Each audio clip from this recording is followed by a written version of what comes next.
नमस्कार, सुजस बुलेटिन में आपका स्वागत है। मैं हूं आपके साथ अभिलाषा गर्ग। एक नजर हेडलाइंस पर। राइजिंग राजस्थान एमओयू की समीक्षा बैठक। मुख्यमंत्री ने कहा, राइजिंग राजस्थान बना विकसित राजस्थान का महत्वपूर्ण स्तंभ। मुख्यमंत्री की मानवीय पहल, अब अज्ञात बेसहारा और अनाथ रोगियों को मिल सकेगा निःशुल्क इलाज। प्रदेश में गिव अप अभियान में 21 लाख अपात्रों ने छोड़ी खाद्य सुरक्षा। अभी तक 37 लाख नए लाभार्थी एनएफएसए से जोड़े गए।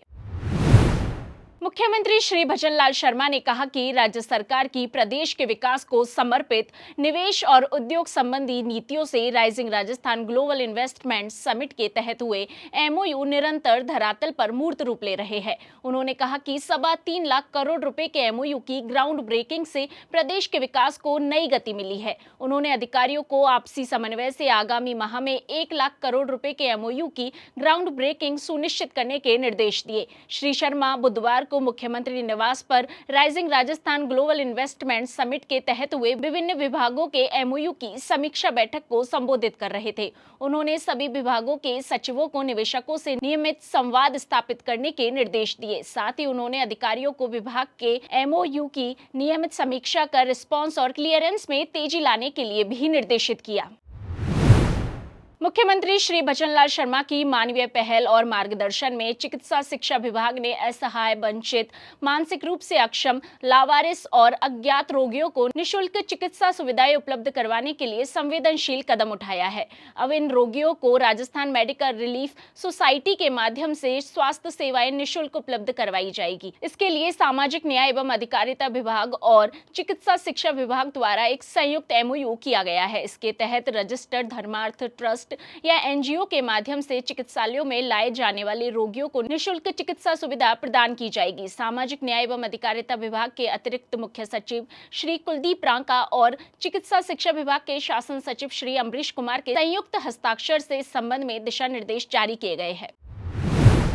खाद्य एवं नागरिक आपूर्ति मंत्री श्री सुमित गोदारा ने बुधवार को कोटा कलेक्ट्रेट में विभागीय अधिकारियों की बैठक ली और प्रदेश भर में गिव अप अभियान की सफलता के लिए आमजन और अधिकारियों की प्रशंसा की। वह इस अभियान को अधिक गति देने के निर्देश दिए ताकि अंत्योदय की भावना के अनुरूप प्रत्येक पात्र को खाद्य सुरक्षा का लाभ मिल सके। श्री गोदारा ने बताया कि गत वर्ष शुरू किए गए गिव अप अभियान के तहत प्रदेश में अभी तक 21 लाख अपात्र लोगों ने खाद्य सब्सिडी छोड़ी है। खाद्य सुरक्षा पोर्टल के पुनः प्रारंभ होने के बाद 37 लाख नए लाभार्थी जुड़े हैं। उन्होंने कोटा में अभियान को और गति देते हुए 31 अगस्त तक अपात्र लोगों के खाद्य सब्सिडी छोड़ने का आंकड़ा 6% से अधिक तक ले जाने के निर्देश दिए। उन्होंने खाद्य सुरक्षा सूची में जोड़ने हेतु लंबित आवेदनों की स्थिति की भी समीक्षा की। वहीं बैठक में शिक्षा मंत्री श्री मदन दिलावर ने कहा कि घुमंतु और अर्ध घुमंतु वर्ग के लोगों को खाद्य सुरक्षा से जोड़ने के लिए उनका सर्वे करवाकर उन्हें घुमंतु वर्ग का प्रमाण पत्र उपलब्ध करवाया जाए ताकि उसके आधार पर उन्हें अपना नाम खाद्य सुरक्षा योजना में जुड़वाने में आसानी रहे।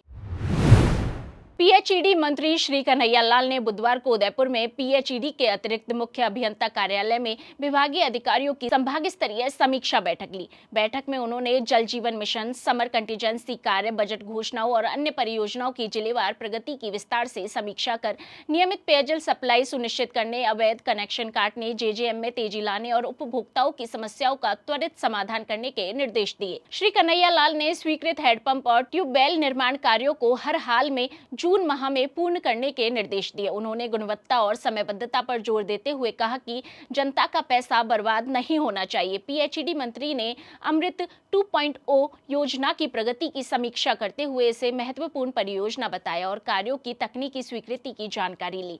जल जीवन मिशन की समीक्षा करते हुए उन्होंने कहा कि पेयजल की उपलब्धता आमजन की बुनियादी जरूरत है और अधिकारियों की जिम्मेदारी है कि लोगों को किसी भी प्रकार की परेशानी ना हो।